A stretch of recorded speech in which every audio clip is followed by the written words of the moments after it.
अस्सलामुअलैकुम, good morning public. मैं हूँ रुखमा इरफान मलिक, मेरे साथ मौजूद है अब्दुल रऊफ साहब। और रऊफ साहब आज हरमीत हमारे साथ मौजूद नहीं है, उनकी तबीयत थोड़ी सी ठीक नहीं थी। हाँ। में इंशाल्लाह ताला एक दो दिन में ठीक हो जाएगा। अभी भी अगर बेहतर हो जाए तो मैं कहूँगा यार हरमीत सुन रहे तो वापस आ जाओ क्योंकि हम आपको मिस करेंगे पूरे शो में।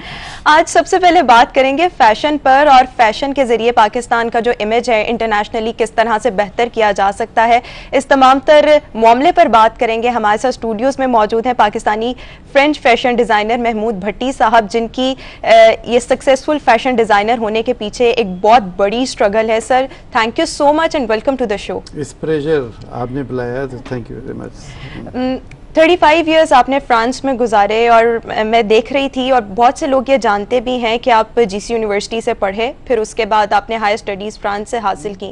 जब आप वहाँ गए तो आपके पास कोई पैसा नहीं था, और आपकी एक स्ट्रगल है कि आपने सबसे पहले एज अ क्लीनर काम किया, फिर पैकेजर, फिर सेल्समैन, और फिर अपना एक रिटेल बुटीक वहाँ पे स्टार्ट किया। तो ये सब कैसे मुमकिन हुआ? अपनी स्ट्रगल्स के बारे में बताइएगा।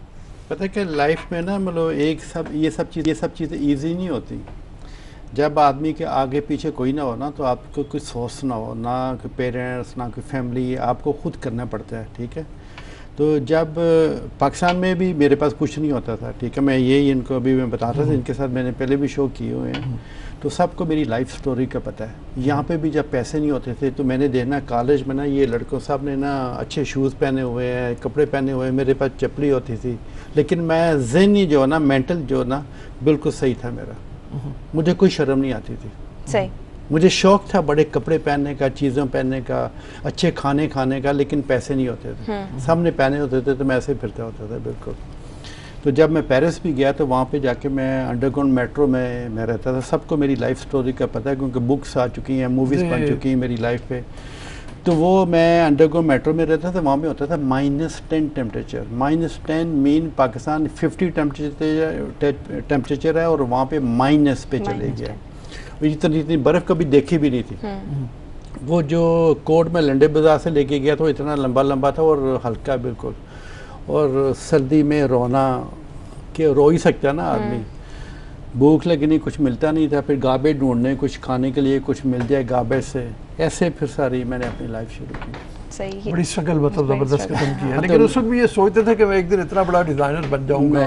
नहीं, उस वक्त नहीं सोचते थे? नहीं, कभी सोचा भी नहीं। और अगर मुझे पकड़ के कोई रिक्शा ड्राइवर बना देता मैंने वो भी बन जाना था, अगर बारमैन बनाता वो भी बन जाना था। वो एक ऑफिस में मैं चले गया, काम मुझे मिल गया सफाई का, तो मैं देखता था लड़कियों के फैशन बन रहे हैं वहाँ पे ना, लड़कियाँ पहन रही हैं, तो मैं ऐसे ऐसे करके देखता था सफाई करते हुए, मैं भी बनाऊंगा किसी दिन। सही, और फिर आपने कर दिखाया वो।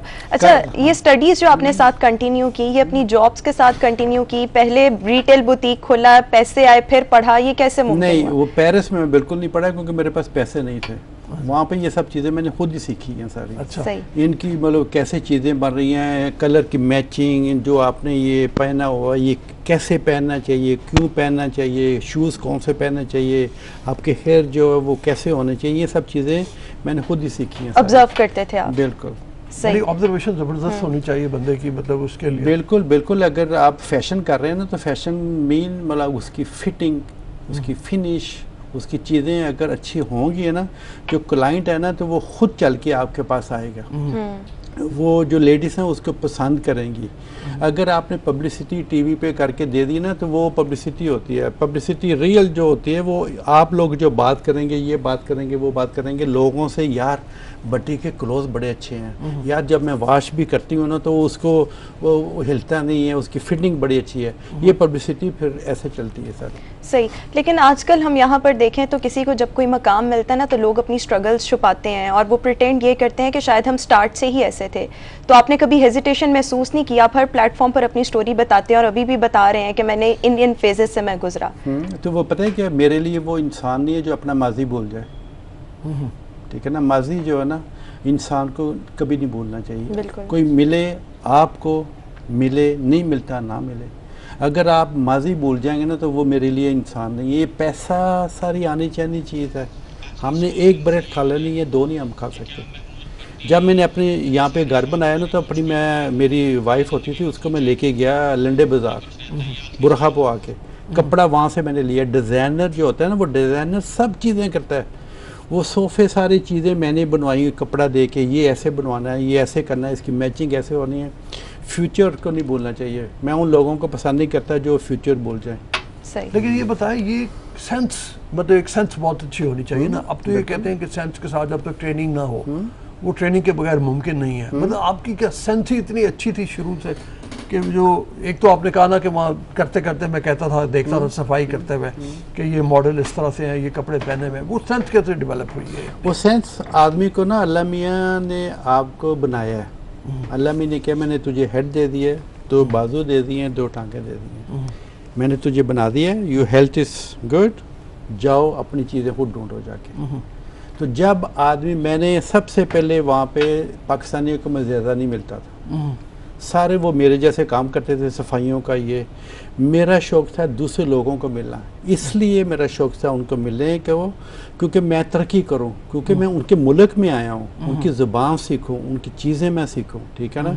इसलिए फिर तरक्की आदमी ऐसे करता है। अगर जाके पेरिस में भी अपने कल्चर में आदमी रहे, अपनी चीज़ों में रहे ना, तो फिर आदमी तरक्की नहीं कर सकता। तो अगर मैंने तरक्की की थी तो फिर मेरे जैसे बड़े पाकिस्तानी बन गए थे, वो फैशन में आ गए, काम शुरू कर दिए, मेरा नाम आस्ता आस्ता यूरोप में मशहूर होना शुरू हो गया। फिर वो माशाल्लाह पूरी वर्ल्ड में चले गया। 87 में मैं भट्टी बन गया, मेरे पास 600 आदमी काम करता था वहाँ पे, और मेरी टर्नओवर इतनी बड़ी एकदम चले गई, क्योंकि वो वहाँ पे एक डिज़ाइन बनाए ना, वहाँ पे असल में चक्कर ये है कॉपीराइट्स। कॉपीराइट्स का मतलब होता है आप एक दूसरे को कॉपी नहीं कर सकते, वो एक जुल्म है। जुल्म मीन मतलब पुलिस आपको पकड़ के ले जाएगी, केस करेगी, वो €1,000,000 उसका जुर्माना पड़ेगा, इसलिए इसको कहते हैं कॉपीराइट्स। ठीक है। तो ये पाकिस्तान में तो ये चीज़ ट्रेंड हम देखें हालिया कुछ सालों में बहुत ज़्यादा आ गया है कि एक ब्रांड है और उसके बाद उसका A वॉल्यूम आ रहा है, B वॉल्यूम आ रहा है, C वॉल्यूम। तो ये हम क्यों नहीं इस चीज़ पर आते कि हमारे यहाँ पर भी कॉपीराइट्स की अगर खिलाफ वर्जी हो तो उस पर जुर्माने किए जाएं, या इस तरह कोई ना कोई पनिश होना चाहिए? ये तो गवर्नमेंट का काम है ना। ये आपको पता है, ये पाकिस्तान में फैशन मैं लेके आया था। सही। ये फैशन डिज़ाइन स्कूल जो लाहौर में अब यूनिवर्सिटी बन गई, ये मैंने बनवाई थी एक कोठी में। मैंने मशीनें भेजी थी, याद है आपको? मैंने मशीनें भेजी और पेरिस से मैं 50 लड़कियों को लेके आता था यहाँ पे फैशन शो करने के लिए, कराची, लाहौर, इस्लामाबाद। उस ज़माने में लाइट्स नहीं थी, मेकअप नहीं था, और डरता हमारा कोई लड़की फैशन नहीं करती थी, वो मतलब पेरेंट्स मेरे जो है ना वो बड़ा बुरा मनाएंगे। मुझे इस चीज़ पे ज़्यादा गुस्सा था। जब मैं होटल में आता था, 3 बजे मेरी फ़्लाइट आती थी पेरिस से, PC होटल में आना, तो सेम 6-7 आदमी बैठे हुए हैं, उनकी इतनी खूबसूरत वाइफ घर पे बैठी हुई, इंतज़ार कर रही हैं, वो वहाँ पे बैठे हुए हैं। इन लोगों को ये कल्चर चेंज होना चाहिए। उस ज़माने में मैं ये कहता था, इसलिए मैं फिर फैशन यहाँ पे लेके आया था, क्योंकि हमारी इतनी, जब आप एक लड़की के साथ चलेंगे ना, आपकी वाइफ, आपकी गर्लफ्रेंड, आपकी कुछ, तो आपको बड़ा फ़ख्र महसूस होगा, यार मेरी इतनी खूबसूरत, सब देख रहे हैं, फ़ख्र होना चाहिए उस पर। ये मेंटल चीज़ें चेंज होनी चाहिए यहाँ पे ना। तो वहाँ पे ये चक्कर नहीं है। जब मैं अपनी गर्लफ्रेंड के साथ चलता हूँ, हर आदमी मुझे देखता है, उससे पता है यार मेरी गर्लफ्रेंड इतनी खूबसूरत है, उसने ज़बरदस्त कपड़े पहने हुए हैं, सारा कुछ। तो ये चीज़ें चेंज होनी चाहिए। इसलिए पाकिस्तान में मैंने सारे फैशन शो मैंने शुरू करवा के लाहौर, कराची, इस्लामाबाद इनको बता दिया फैशन वीक कैसे होते हैं, चीज़ें कैसे होती हैं। मैंने आगे करके मैं पीछे हो गया था, क्योंकि इंसान सारी उम्र एक सीट लेके नहीं बैठ सकता। मुझे सितारे इम्तियाज़ इससे मिला था, पाकिस्तान से। अच्छा, जब आप अपनी स्ट्रगल कर रहे थे, हमारे यहाँ पर यूजुअली ऐसे होता है, ये आम ह्यूमन साइकी है, जब हम कोई चीज़ अचीव नहीं कर पाते तो दिल हार जाते हैं, या जवाल में हमारा होता है तो हम उस तरह से काम नहीं कर पाते। उस टाइम पर कोई मोटिवेशन चाहिए होती है, मोटिवेशन नहीं होगी तो कुछ नहीं कर सकते, और वही वो टाइम होता है जब खुद को मोटिवेट रखना बहुत बड़ा काम होता है। तो आप जब स्ट्रगल कर रहे थे तो कैसे खुद को आपने इतना मोटिवेट रखा? बिल्कुल, क्योंकि अभी मैं ना नेक्स्ट यूनिवर्सिटी लॉम्स में मैं लेक्चर दे के आया हूँ बच्चों के लिए। अब मैं ये ज़्यादा करता हूँ, पूरी दुनिया में मैं जाता हूँ लेक्चर देने के लिए। तो उसमें बच्ची को भी बता रहा था, लॉम्स में भी और नेक्स्ट यूनिवर्सिटी इस्लामाबाद में भी, आदमी को बाजू नीचे नहीं करने चाहिए। Every day you wake up, same thing. Muhammad Ali था बॉक्सर, वो कहता था आज तूने अपना दिन खुद कमाना है, बॉक्सिंग करके बिल्कुल नीचे नहीं होना। मुझे भी ज़िंदगी मेरी आप ऐसे गई है, अप डाउन आते रहे। ये नहीं मतलब मेरी लॉटरी निकली हुई है जी, बाहर चले जाओ दरख्तों पे नोट लगे हुए हैं। ओवरसीज पाकिस्तानी बड़ी मेहनत करते हैं, आपको मेहनत करनी चाहिए, कभी बाजू नीचे नहीं करना चाहिए। अगर आप नीचे करेंगे ना तो फिर लोग आपको और खा जाएंगे। सबसे इम्पोर्टेंट जो क्लाइंट आपके पास आता है ना, उसके स्माइल से देखा जाए, सही, उसको बड़े प्यार से उसको देखा जाए, वो फिर आपके पास, अगर आप उसकी क्लाइंट की इज्जत करेंगे तो क्लाइंट दोबारा आपके पास आएगा। सही, ये इम्पोर्टेंट चीज़ें हैं। आपने किसी से पैसे ले लिए हैं बैंकों से, वो वापस देने चाहिए, ये बड़ी इम्पोर्टेंट चीज़ है। अगर पैसे लेके सुबह 12 बजे उठे, 4 बजे चाय पी और 3 बजे चले गए, बस बैंकों के हमने पैसे नहीं देने, ना ना ना ना, ये ज़िंदगी में आदमी तरक्की नहीं करता कभी। सही। हालात ने आपको फैशन डिज़ाइनर बनाया या ये आपका पैशन था? कभी सोचा था कि मैं इस फील्ड में आऊँगा, या जिस तरह आपने कहा मैं ऑब्जर्व करता था तो फिर फैशन डिज़ाइनर बन गया? नहीं, वो मैंने सोचा तो बड़ा था, क्योंकि मैंने बताया ना सब कपड़े पहनते थे। मुझे याद है एक दफ़ा मैं मेयो हॉस्पिटल में दाखिल था, मैं आई एम थिंक 10 ईयर या 13 ईयर ऐसे मेरी एज थी, ईद का दिन था। तो सारे लोग मरीज़ों को मिलने के लिए आ रहे हैं, तोहफे लेके आ रहे हैं, तो मैं ऐसे बैठा देख रहा होता था कपड़े। मैंने कहा मेरे भी पैसे हुए ना तो मैंने भी इस पर कपड़े पहनूंगा, मेरे पास पैसे हुए मैं भी कपड़े पहनूंगा। तो ये अल्लाह मियाँ सब चीज़ें आपको दे देता। जब आपने सोच लिया अपनी लाइफ में मैंने कुछ करना है, इज्जत से करना है, इज्जत से। पब्लिसिटी बनाने के लिए अपना नाम है ना, आपको पता है सालों साल ऐसे लग जाते हैं, उसके गिराते हुए ना 1 सेकंड लगता है। तो वो उस लेवल को मेंटेन कैसे रखा आपने? मेंटल आदमी को बिल्कुल इज्जत से, किसी के पैसे देने हैं वो पैसे दें, जिससे प्रॉमिस किया है वो प्रॉमिस पूरा होना चाहिए, अपनी मेहनत से अपना काम करना चाहिए, दूसरों से जालिस नहीं होना चाहिए। अगर वो दूसरा मेरा सामने बैठ के, मैं डिज़ाइनर, क्योंकि पेरिस में है 5000 डिज़ाइनर, एक नहीं है, मेरा माशाल्लाह काफ़ी 10 में मेरा नाम भी आता है, वो बेस्ट प्रॉपर्टी मेरे पास है वहाँ पर। तो वो लोग जो है ना वो आपकी इज्जत करते हैं, बात करते हैं। तो आपको कभी जेलस नहीं होना चाहिए किसी से, यार इसने ये, इसका इतना बड़ा काम है, मेरा क्यों नहीं हो रहा। आप भी मेहनत करें, आप भी अच्छे डिज़ाइन बनाएं।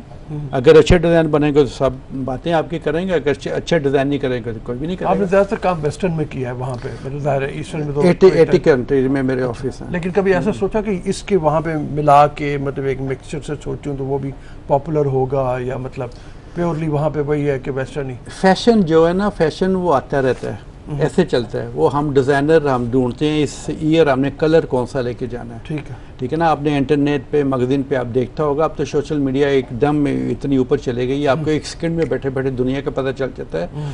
तो वो हम मिल के फिर वो बनाते हैं सारा फैशन। इस ईयर हमने ऐसे डिज़ाइन बनाने, इस ईयर पाकिस्तान के ऐसे, इसको पाकिस्तान थोड़ी सी टच देनी है। Not every year, not every day, ये चेंज होता रहता है।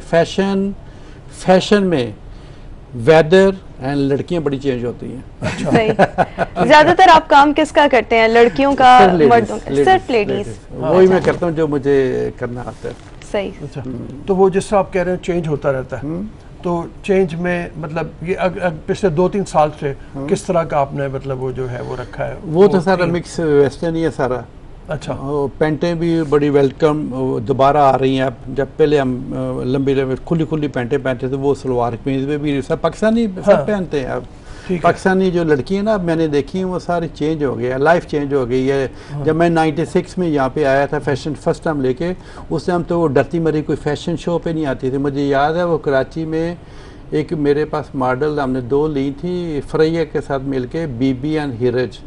वो डरती आती नहीं थी, क्योंकि मेरे पास 50 लड़कियां होती थी, उनकी फैमिली देख लेगी, उनकी फैमिली मारेगी, ये चलेगी। हाँ, एवरीथिंग इज चेंज। सही। जिस तरह आपने कहा कि आप लम्स में लेक्चर आपका कुछ दिन पहले था, और आप all over the world travel करते हैं और लेक्चर्स वहाँ पर देते हैं, इस चीज़ पर ज़्यादा फोकस कर रहे हैं। अपने लेक्चर्स में सबसे ज़्यादा आपका फोकस किस चीज़ पर होता है? क्या चीज़ है जो आप एडवाइस करते हैं जो भी आपका लेक्चर अटेंड कर रहे होते हैं? वो मैं करता हूँ, जो हमारे आने वाली फ्यूचर है ना, कल सब ने हमने चले जाना है, टन सबकी आई हुई है, ठीक है ना। तो अपनी ज़िंदगी में बड़ा एक शौक़ होता है, बोलो ये आने वाले बच्चे मैं कब चले जाऊँ मेरा नाम लेते रहें अच्छे वर्ड्स में। और ये जो फ्यूचर है ना हमारे पाकिस्तान कौम की, हमारा पाकिस्तान इज़ ब्यूटीफुल कंट्री, इतना बड़ा मुल्क है, इतना खूबसूरत कंट्री है। ये बच्चे आने वाले बने, ऊपर लेके जाएं। ये बच्चे भी भट्टी बने। ये बच्चों को भी पता होना चाहिए सबकी फैमिलीज नहीं होती, वो कॉलेज यूनिवर्सिटी पे नहीं कर सकते, ये नहीं कर सके। देखिए ना, लैंप्स में मुझे सबसे अच्छी जो मैंने उनके प्रिंसिपल, उनके जो डायरेक्टर से उनके साथ मेरी मीटिंग हुई, उन्होंने क्या, हम बच्चे लेते हैं कोई मेरिट पे, सिफारिश पे हम नहीं लेते। ये सबसे अच्छी चीज़ है, आप मेरिट पे लें। यहाँ पे एक चक्कर है कि एसपी जो है ना वो फ़ोन करेगा, ओ मेरी बेटी नहीं लेनी, अच्छा मैं ये देखो मैं क्या कर दूंगा। ना ना ना ना ना, दुनिया चलती है मेरिट पे। भट्टी साहब भी आए थे अपना नाम लेके मेरिट पे, ना मामा चाचा फादर, मेरी किसी ने सिफारिश नहीं की थी मैंने ये करना है। सेल्फ मेड आप इंसान, सेल्फ मेड। ये ज़िंदगी में आपको सेल्फ मेड होना चाहिए और मेरिट पे, मेरिट पर काम होने चाहिए और सेल्फ मेड वाकई इंसान को होना चाहिए। और महमूद भट्टी साहब बड़ी अच्छी बातें शेयर कर रहे हैं, वरना यूजुअली ऐसे होता है रऊफ साहब कि कोई एक मकाम पर पहुंच जाता है ना तो उसका दिल नहीं करता कि कोई हमारे जैसे भी मकाम पर पहुंचे। तो किसी को और भी भट्टी हो, हाँ, मैं दिल चाहता। तो खैर एक ब्रेक लेते हैं, ब्रेक के बाद वापस आएंगे, आपके साथ गुफ्तगू जारी रहेगा हमारा। इजाजत दीजिए एक छोटी सी ब्रेक के लिए। Good morning public.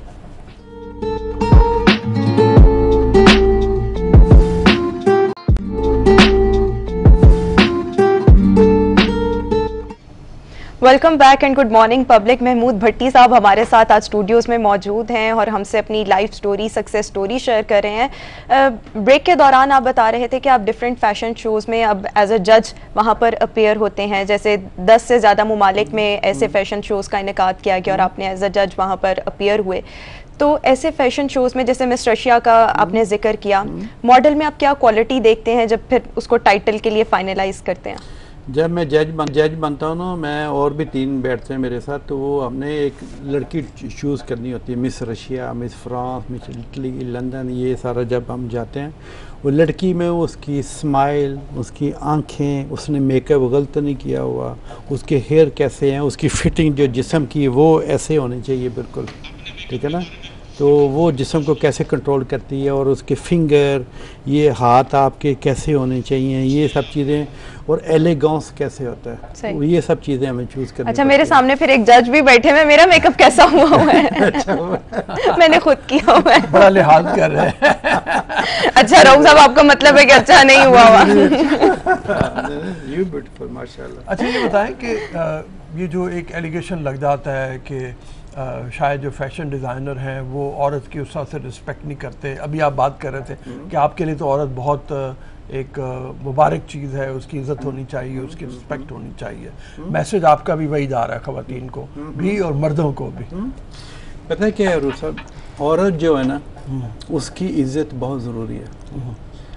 हम कहते हैं उसको एक फ्लावर के साथ भी टच नहीं करना चाहिए, उसके पास एलिगेंस, उसकी इज़्ज़त उसको काफ़ी आपको खुद देनी चाहिए, उसे उठ के उसकी कुर्सी आगे करनी चाहिए, ठीक है नंबर 1। नंबर 2, जो डिज़ाइनर या कोई भी आदमी है ना, हर चीज़ इंसान को रहना चाहिए एक लिमिट पे। अगर आप लिमिट ओवर हो जाएंगे ना तो आपको अपने खुद गिर जाएंगे उस पर। लिमिट से बाहर नहीं होना चाहिए। मैं कितनी लड़कियों को मिलता हूँ, कितने मीडिया में करता हूँ, पूरी दुनिया में मीडिया में करता हूँ, मुझे पाकिस्तान में लोग नहीं जानते, यहाँ पे मुझे लोग असल बाहर जानते हैं, लेकिन ऐसी हम हरकत नहीं कर सकते। लड़कियां तो ऐसे मिलती हैं, ठीक है ना, तो वो गलत हरकत, उसका टेलीफोन नंबर ले लेना, उसका से ये करना ना, तो ये इसमें इज्जत नहीं रहती। World is very small. उसके बाद अब आ गया सोशल मीडिया। सोशल मीडिया पे एक सेकेंड में आपका स्कैनर जो है ना ऐसे उठ जाता है। सही। हाँ। अच्छा, मैं आपसे यहाँ पर ये भी पूछना चाहूँगी, आपने ब्रेक में बताया आपके दोनों बच्चे जो हैं वो फैशन इंडस्ट्री में ही हैं, मॉडल हैं, दुनिया के टॉप ब्रांड में उनकी मॉडलिंग वो कर रहे हैं। तो वो आपकी ख्वाहिश पर इस फील्ड में आए या आपने उन्होंने खुद ये फील्ड चूज़ की अपने लिए? नहीं, उन्होंने खुद ही की, क्योंकि उनकी माँ बड़ी मशहूर मॉडल होती थी। अच्छा। ठीक है, माँ उनकी अमेरिकन है, मैं पाकिस्तानी हूँ। वो दोनों कर रहे हैं। लुई विटॉन का मेरा बेटा कर रहा है, बेटी जो एरिका छोटी है वो उसका शनेल नाइक की कर रही है, दरमियान में वो 3rd ईयर मेडिकल, लेकिन बेटे ने भी MBA ख़त्म किया है। अच्छा। बेटी भी जो है ना 2nd बार शनेल का कर रही है, लेकिन वो पढ़ भी रही है। उसने अपने नोट मुझे भेजे हैं नंबर 1 ऐसा, क्योंकि मैं वॉच करता हूँ इन चीज़ों को ना, तो मैं उनकी सपोर्ट भी करता हूँ, उनको वॉच भी करता हूँ। जो वो पैसे कमा रहे हैं, काफ़ी पैसे उनको मिलते हैं वहाँ से, तो वो सारा मैंने कहा अपने पास रखो, अपने फ्यूचर के सेफ मनी। लेकिन पढ़ना बहुत ज़रूरी है। ये मॉडल फैशन है ना, कपल ईयर चलता है, उसके बाद ख़त्म हो जाता है। और फिर अगर आदमी जहन में लेके बैठे ना, मैंने तो कोई काम और नहीं करना, मैं तो फैशन में हूँ, मैं ये गलत हरकतों में पड़ जाना, ड्रग में पड़ जाना, चीज़ों में, बिल्कुल ये चीज़ें कभी नहीं होनी चाहिए। Be careful for your life, for drug, for the सब चीज़ें, इनसे बचें। अगर आप इस चक्करों में पड़ गए तो आपकी ज़िंदगी तबाह हो जाएगी। हमारे यहाँ पर यूजुअली फैशन इंडस्ट्री में लड़कियों का आना अच्छा नहीं समझा जाता। आपको क्या लगता है ये इंडस्ट्री जो है किस कदर चैलेंजिंग है ख़वातीन के लिए? नहीं, अब दुनिया चेंज हो गई है। अब लड़कियों को जाना चाहिए बिल्कुल, उनको मतलब उनके पेरेंट्स देखें ना, अगर आप लड़कियां ये फैशन करेंगी और तरक्की करेंगी या फैशन फील्ड में जाएंगी या लड़के जाएंगे तो पेरेंट्स बड़ा उन पर फ़ख्र करेंगे। वो बताएंगे यार ये मेरी बेटी है, ये जो ये फैशन में इसने किया है, मैं देखो ना मैं कितने फ़ख्र से अपने बच्चों का बता रहा हूँ आपको, ठीक है ना। तो वो पेरेंट्स को एक फ़ख्र होना चाहिए। अब छोड़ें वो पुरानी चीज़ें जो गई जी, दुपट्टा बुरखा पहन के बैंड जो ये कर दो, वो छुप छुप के डेटें लगाई कि छुप छुप के ये करेंगे। अब सब जो शादियाँ होती हैं ना, तो वो जैसे बाहर हम करते हैं, मेरा बड़ा शौक़ था पाकिस्तान शादी करने का, लेकिन मुझे कोई लड़की नहीं मिलती थी। क्यों? मेरे पेरेंट्स नहीं थे। अच्छा। वो कहते हैं इसको कौन लड़की देगा, इसके ना कोई आगे ना कोई पीछे। मैं खुद जाके दरवाज़ा थोड़ी खड़का सकता था। मैंने बाहर क्यों शादी की थी? क्योंकि मुझे कोई पाकिस्तान मेरे साथ कोई नहीं हो सकती थी। सही। अभी अगर मौका मिलता तो पाकिस्तान में करता। नहीं वो अगर शादी मौका मिलता, हाँ, लेकिन शादी जो है ना, वो आदमी हर चीज़ की, मैंने बताया ना, लिमिट होनी चाहिए। अगर मैं अब वो चक्करों में पड़ जाऊँ और लड़की की मेरी एज भी वो नहीं रही और लड़कियों की, हाँ मैं बता रहा हूँ ना, उसकी बेचारी ने मेरे साथ कसूर क्या किया, उसकी ज़िंदगी क्यों मैं तबाह करूँ। बिल्कुल। बड़ी अच्छी सोच है। पाकिस्तानी फैशन की तरफ मतलब ये आ जाए, आजकल जो बच्चों को देखते हैं, आप ख़वातीन को देखते हैं, कोई एडवाइस करें कि इनको किस तरह का फ़ैशन करना चाहिए, या अपनी जिसामत को देखते हुए टॉल कितनी है, शॉर्ट कितनी है, उसके मुताबिक कोई एडवाइस है ना आपसे? बिल्कुल, फैशन में मैंने बताया, उनको खुद शिद्दत करनी चाहिए, उसकी फिटिंग, उसकी मैचिंग, उसके कलर, उसको देखना चाहिए कैसे हमने लेके जाना, लेकिन एक दूसरे को कॉपी नहीं करना चाहिए। मेरे लिए ना सलवार कमीज़ हमारा मुल्क का है, लेकिन salwar kameez is not fashion. ठीक है।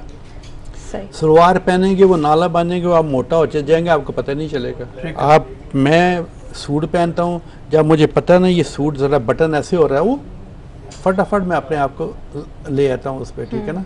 तो ये सब चीज़ें फैशन में आपको देखनी चाहिए, पता होना चाहिए। पैंट भी सलवार कमीज नाले के वो बन भी सकती है बटन के साथ, जो आपने पहना तो आपको पता चल जाएगा यार मैंने वेट जो है ना मैंने ज़्यादा करना शुरू कर दिया। तो वो वेट का भी लिमिट आपकी हेल्थ के लिए भी अच्छा है।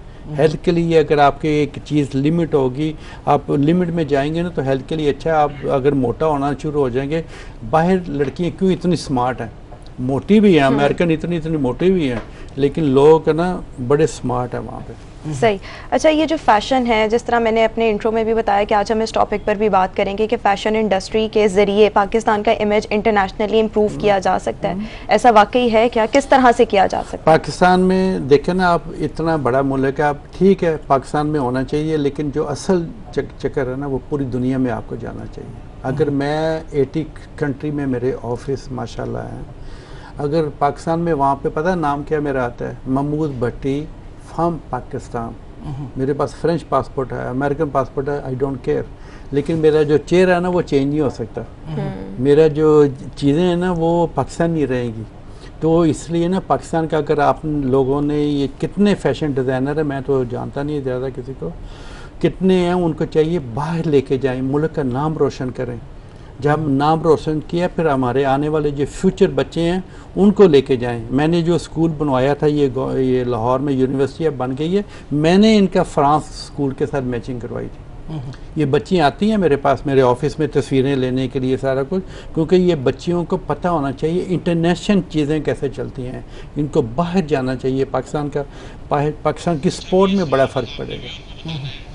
ठीक है। अच्छा, यहाँ पर मैं आपसे ये भी पूछना चाहूँगी, जिस तरह यहाँ पाकिस्तान में भी डिफरेंट फ़ैशन इंस्टीट्यूट्स है, वहाँ फ़ैशन सिखाया जाता है, पढ़वाया जाता है। कुछ कॉलेजेस और यूनिवर्सिटीज़ ऐसे भी हैं जहाँ पर अभी जो कोर्स है वो अपग्रेडेड नहीं है। आप क्योंकि लेक्चर्स भी लेते हैं और आप इस चीज़ से वाकफियत भी रखते हैं, मुझे ये बताएं कि आपको लगता है कि हमारे यहाँ पर जो तालीम फ़ैशन के बारे में दी जा रही है वो ठीक है या उसको मज़ीद इन्हांस होना चाहिए? उसको ज़्यादा होना चाहिए। पाकिस्तान में ना मैंने अभी अपना घर बनाया रिसेंटली, 100% मेड इन पाकिस्तान। वो पेंटिंग जो वो लड़के ने बनाई है ना, you don't believe, you really shock. जो स्टैचू बनाए हैं ना, मैं उनको देता हूँ तस्वीर, ये तूने ऐसे बनानी है, वो उसने बनाए हैं बेटर देन पेरिस। ये गवर्नमेंट को सोचना चाहिए, हमें ऐसे कोई स्कूल पेंटिंग के, ये ब्रॉन्ज जो बनते हैं स्टैचू के और चीज़ों के स्कूल बनने चाहिए। जो लोग बाहर सड़कों पे ऐसे करके बैठे हैं ना, इनको उस स्कूल में जाना चाहिए, ये आके चीज़ें बनाएं और बाहर लेके जाएं, बाहर इनका नाम बने पाकिस्तान का। ये तो सारा हम लोगों को मिल के ये इनको लेके जाना चाहिए बच्चों को। कि इसलिए अब मेरा जो शौक़ है ना, मुझे कुछ नहीं चाहिए, मुझे पता है मैंने आधी रोटी मैं खाता हूँ, अल्लाह ने मुझे सब चीज़ें दी हुई हैं। मेरा शौक़ है सिर्फ ये आने वाले जो फ्यूचर बच्चे हैं ना, इनको आगे लेके जाएं। सही, एज अ फैशन डिज़ाइनर इनका शौक़ जो है वो पूरा, यही बात करते हैं आगे फ्यूचर की, कि फ्यूचर क्या है, उसी के बारे में मज़ीद बात करेंगे अभी लेकिन एक ब्रेक के बाद। Good morning public.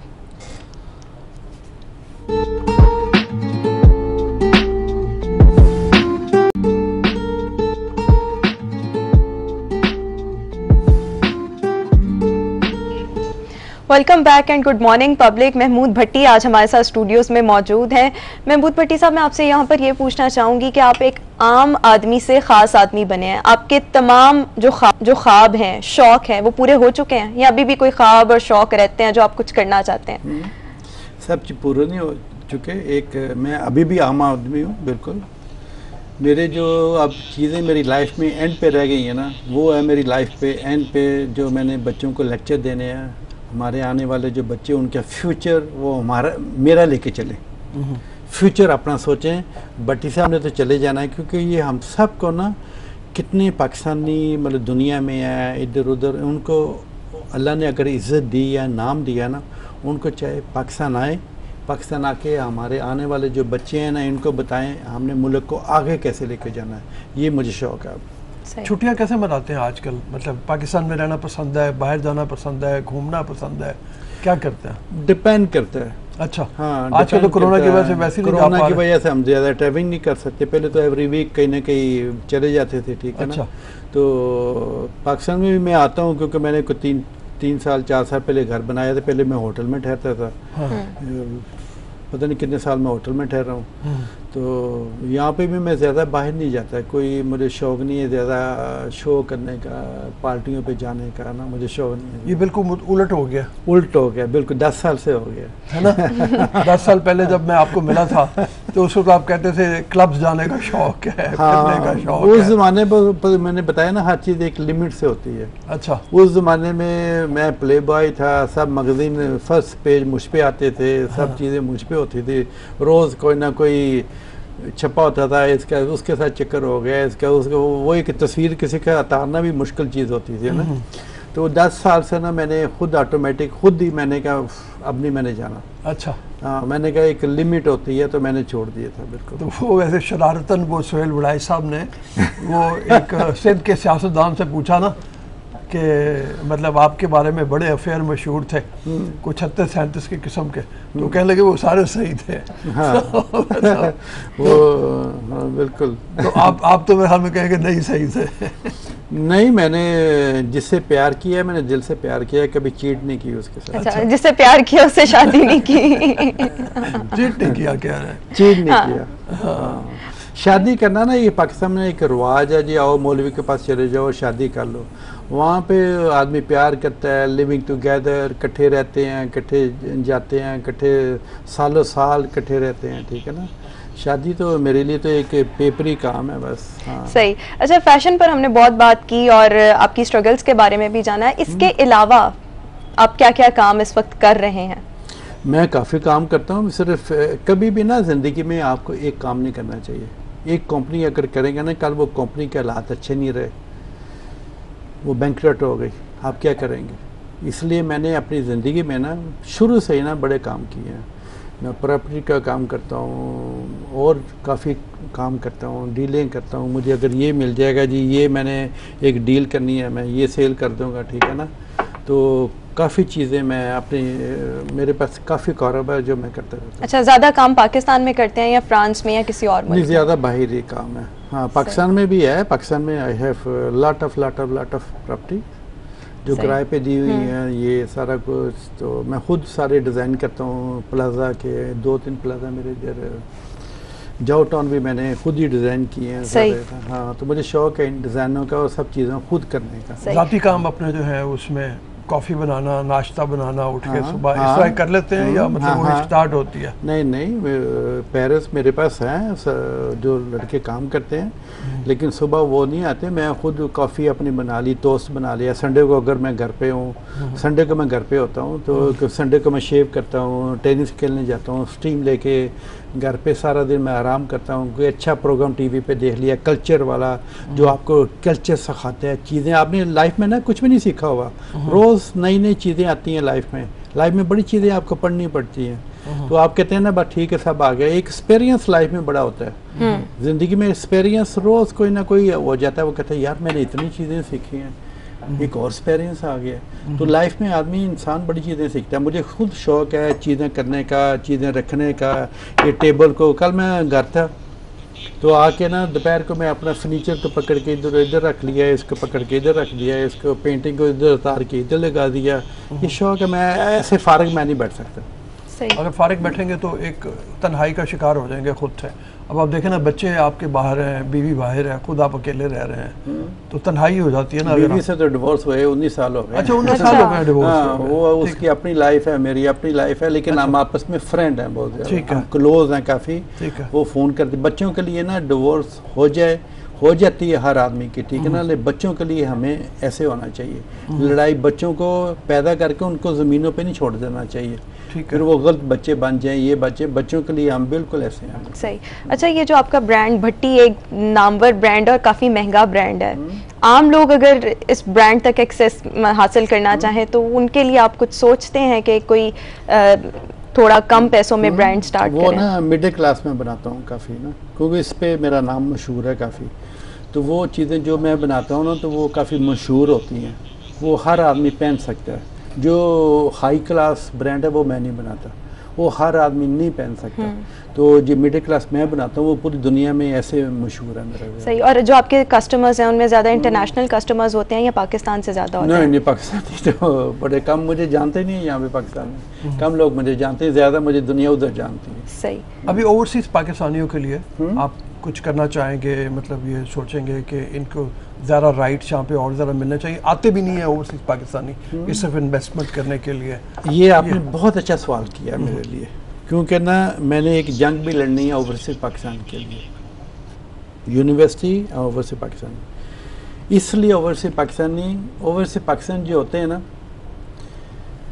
हम फंस जाते हैं दरमियान में, इधर के भी नहीं रहते, इधर के भी नहीं रहते।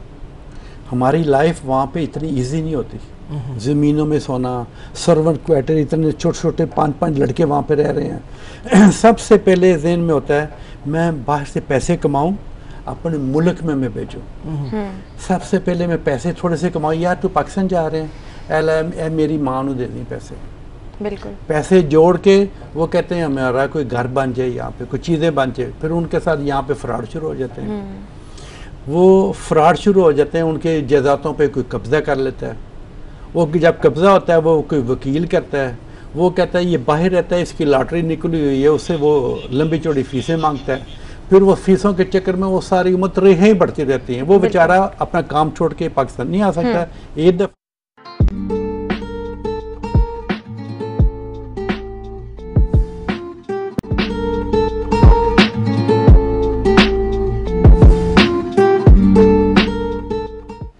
Welcome back and good morning public. Rauf साहब, आज सुबह एक बड़ी अनफॉर्चुनेट खबर आई है, हसीना मोइन साहिबा जो लेट नाइट पता चला हसीना मोइन का। उससे पहले कंवल नसीर के बारे में बताया गया था कि वो भी फौत हो गई हैं।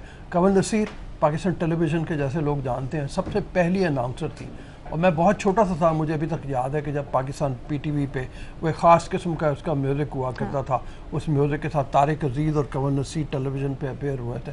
उन्होंने पहली अनाउंसमेंट की थी कि ये पाकिस्तान टेलीविज़न है। उससे पहले वो रेडियो पाकिस्तान पे अनाउंसर रहीं बहुत अरसे तक। मोनी हमीद उनकी वालदा थी, और मोनी हमीद पाकिस्तान टेलीविज़न की बहुत ही मशहूर अनाउंसर थी। उन्हीं से उन्होंने शीन काफ को सही तरह से तलफ़्फ़ुज़ से अदा करना, वो सारा कुछ उन्होंने सीखा हुआ था। तो बड़ा भी अनफॉर्चुनेट था। वो भी डायबिटिक थी और उसके साथ साथ ज़ाहिर है और बीमारियां उनको बहुत सारी हो गई थी। काफ़ी अरसे से वो एक जंग लड़ रही थी हॉस्पिटल में। उसके साथ हसीना मोइन का जाना भी एक बड़ा ही अनफॉर्चुनेट है। बिल्कुल। एक ऐसे वक्त में कि जब वो आजकल अपना एक आखिरी सीरियल शूट करवा रही थी।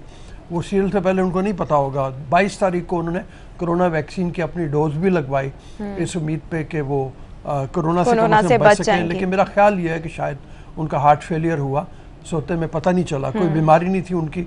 कुछ दिन पहले तक मेरी फेसबुक फ्रेंड थी वो। अच्छा। और कुछ दिन पहले तक फेसबुक पे वो जो तस्वीरें भिजवा रही थी, वो मैंने देखा कि वो इस्लामाबाद में डिनर्स पे, लंचेस पे हैं, मुख्तलिफ सेलिब्रिटीज़ को मिल रही हैं। सदर पाकिस्तान आरिफ अलवी, उनके घर भी उनको मदऊ किया गया था, वहाँ भी गई हुई थी।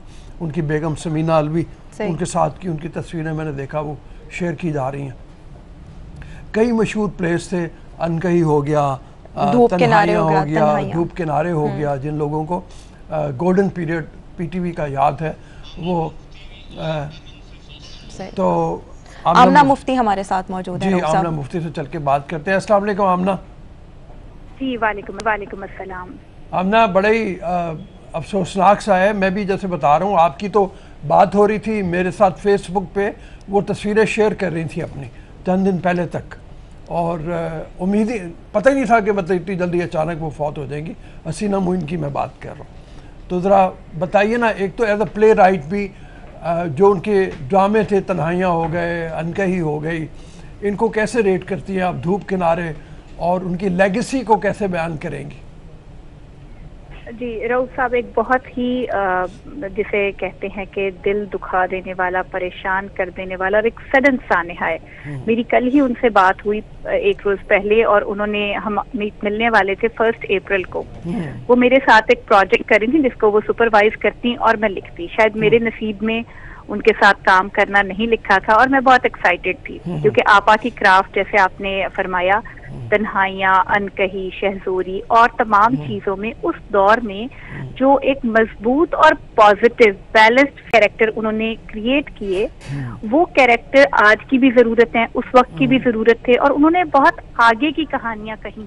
आज हम जो देखना चाहते हैं खवातीन को खुश, पॉजिटिव और बैलेंस, वो उस दौर में उन्होंने उस तरह की खवातीन दिखाई और बड़ी कामयाबी के साथ दिखाई। दो उन्होंने खुद जिंदगी में शादी नहीं की थी, लेकिन उन्होंने मैरिड कैरेक्टर्स भी बहुत अच्छे लिखे। उन्होंने मोहब्बत की कहानियां भी बहुत अच्छी लिखी। और रोम कॉम, अब लोग नाम लेते हैं, लेकिन रोम कॉम अगर किसी ने लिखना था और किसी ने लिखा तो वो हसीना मोइन थी।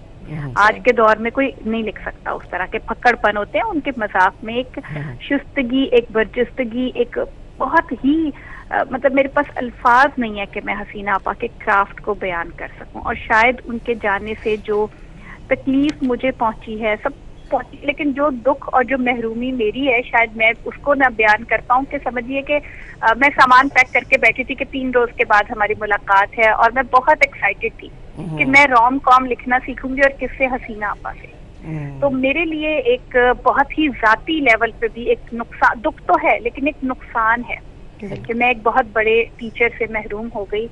बहुत ही तकलीफ दे सूरत हाल, ये मुझे बहुत ही दुख पहुंचा इसका। अच्छा, ये बताइए, जैसे आप जिक्र कर रही हैं कि बड़े फीमेल मजबूत किरदार उन्होंने घड़े, और यानी उनके जितने भी किरदार, जितने मुझे भी याद है फीमेल किरदार, आप बिल्कुल सही कह रही हैं, वो बड़े पॉजिटिव, एनर्जी वाले, एनर्जी का लफ्ज़ सही इस्तेमाल किया जाना चाहिए कि वो कुव्वत वाले होते थे और वो कहानी के रुख मोड़ देते थे अपनी मजबूती की वजह से।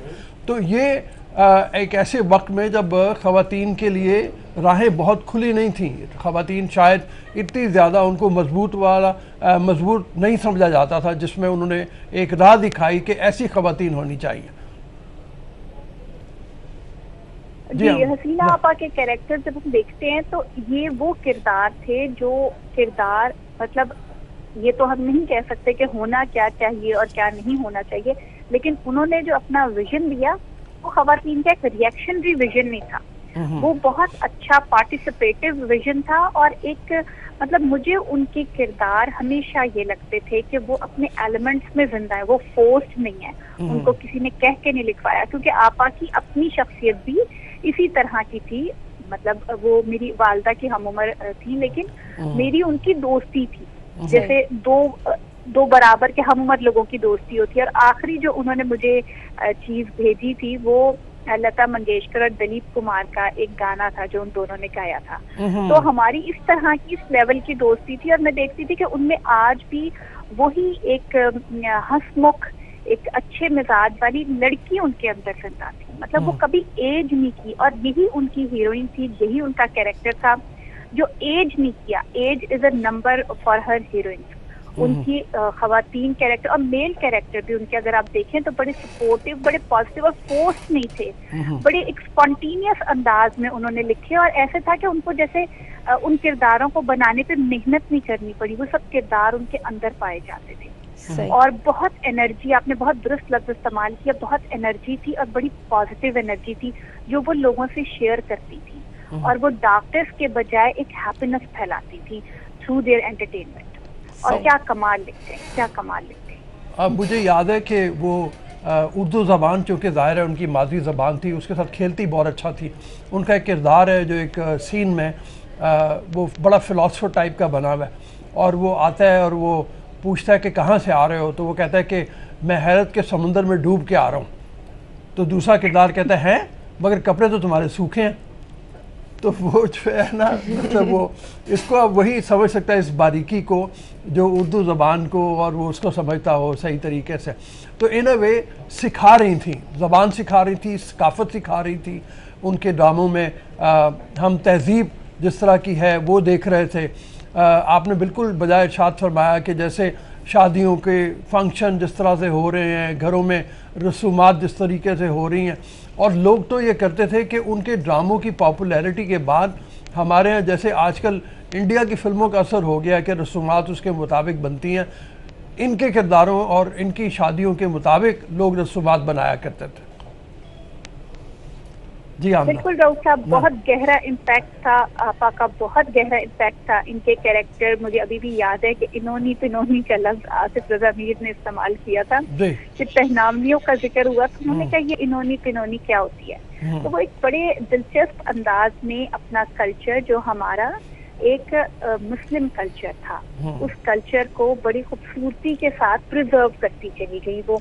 और हमने उनसे, जैसे कि आपने फरमाया, वो कानपुर की थी और ज़ाहिर यूपीआई का जो इंडो मुस्लिम कल्चर था हमारा, जो एक बहुत बड़ा हमारा तहजीबी वर्षा है जिसमें हमारे तमाम आलम इस्लाम कह लीजिए या हमारा जो भी एक हिस्ट्री है वो सब उस कल्चर में प्रिजर्व्ड है। उस कल्चर को बड़ी खूबसूरती के साथ आपा अपने ड्रामों में, और वो फोर्स नहीं होता था, जो मैं बार बार कह रही हूँ कि वो फोर्स नहीं था, वो बड़ा एक स्पॉन्टेनियस और एक बड़ा नेचुरल ऑर्गेनिक अंदाज में वो आते चले गए थे। और कोई अजनबियत महसूस होती थी कि कोई अजनबी किरदार है, किसी और खित्ते से आए हैं, बिल्कुल घुले मिले माहौल के साथ चलते हुए बड़े ऑर्गेनिक अंदाज में वो बयान करती चली गई। और मेरी उनके साथ अभी जो आखिरी बातचीत हुई थी उसमें भी यही बात थी कि वो ये कह रही थी, भाई मैं सिखाना चाहती हूँ, लोग सीखना नहीं चाहते, लोगों के अंदर एक अना बहुत है। तो मैंने कहा आपा आपके सामने तो अना कभी भी नहीं कोई रख सका, तो हम क्या रखेंगे, क्योंकि मोहब्बत के सामने अना नहीं रखी जाती। आपा जाती लेवल पे बहुत मोहब्बती खातून थी, बहुत ही, और उनके अंदर वफादारी थी। एक बार जिससे मिल लेती थी, एक बार जिससे बात कर ली, तो इतना वो ताल्लुकात को लेके चलने वाले लोगों में से थी। यानी अगर उनसे अगर आपकी एक बार दोस्ती हो गई है, सलाम दुआ हो गई, तो ये नहीं था कि अगली बार मिले तो वो इतनी बड़ी शख्सियत थी, वो कहती भाई मैं तो तुम्हें नहीं जानती, लेकिन अगली बार उसी मोहब्बत से मिलती थी, बल्कि पूछा करती थी। अगर नहीं हम उनसे कांटेक्ट कर पाते थे अपनी नालायकी के बाइस, तो वो खुद मैसेज करके फ़ोन करके पूछती थी भाई खैरियत से हो, बहुत रोज से बात नहीं की। तो वफादारी, मोहब्बत और अपने फन में एक कामलियत उनको हासिल थी जो बहुत कम ही लोगों को होता है, वरना कोई ना कोई कसर रह जाती है। तो बहुत ही अच्छी खातून थी। जी आमना, इसी तरह का अफसोस हमें जो है वो कंवर नसीर के हवाले से है।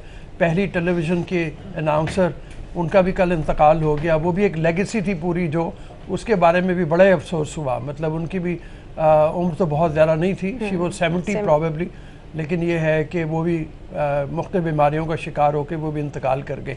कुछ कंवल के बारे में भी कहना चाहेंगी?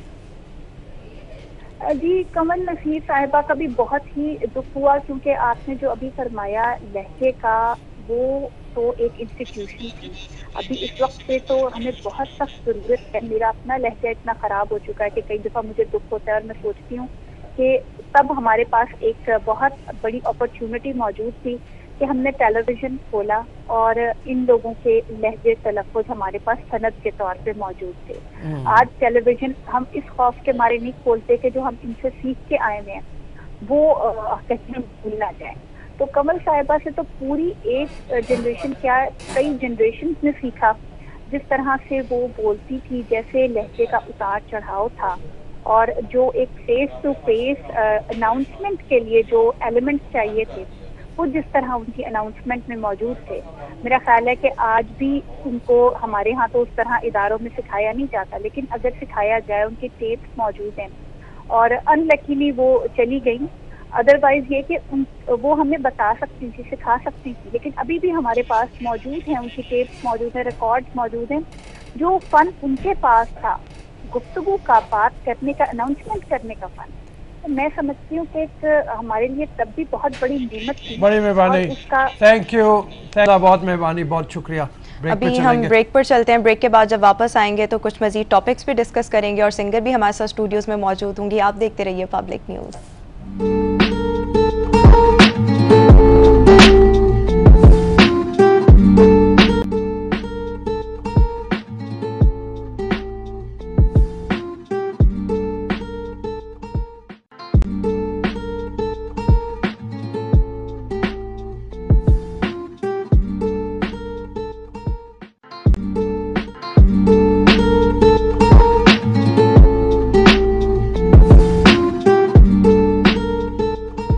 Welcome back and good morning public. Break के बाद हम अब कुछ मौसीकी पर बात करना चाहेंगे। सुबह सुबह का वक्त है, कोई अच्छे अच्छे गाने भी सुनेंगे। राबिया हाशमी हमारे साथ स्टूडियोज में मौजूद हैं। Rabia, welcome to the show, कैसी हैं आप? अल्हम्दुलिल्लाह, आप सुनाएं कैसे हैं? बहुत शुक्रिया, आपने शो में इनवाइट किया।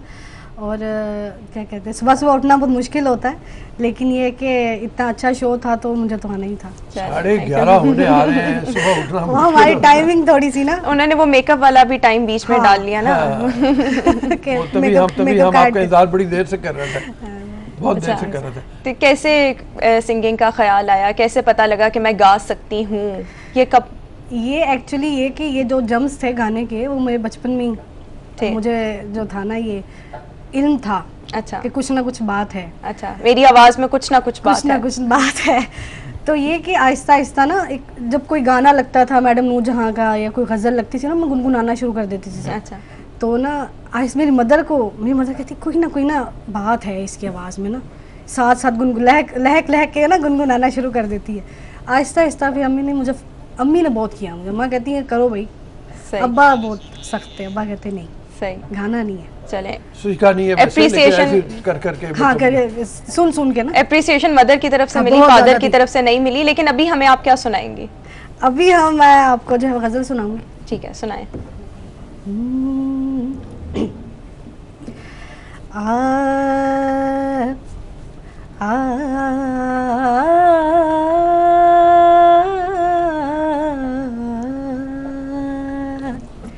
आज जाने के जिद ना करो,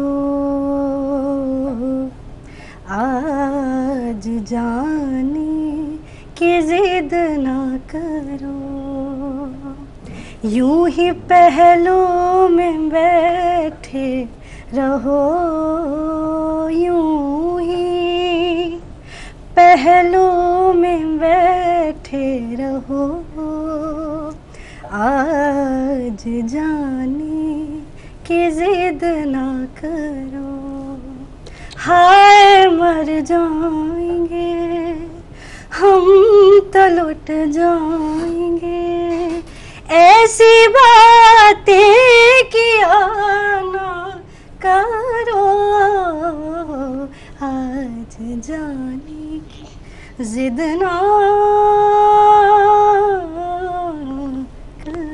बहुत खूबसूरत, amazing. Thank you so much Rabia हमारे शो में आने के लिए, thank you so much. Rauf साहब, हमें एक ब्रेक के बाद हम पाक भारत ताल्लुकात पर बात करेंगे। राबिया थोड़ी सी लेट हो गई, राबिया से हमने बहुत सुना था, लेकिन राबिया को दोबारा बुलाएंगे किसी दिन और थोड़े से इसके साथ टाइम के साथ। अभी हम एक ब्रेक की तरफ जाना है, आप रहिएगा हमारे साथ। Good morning public. अच्छा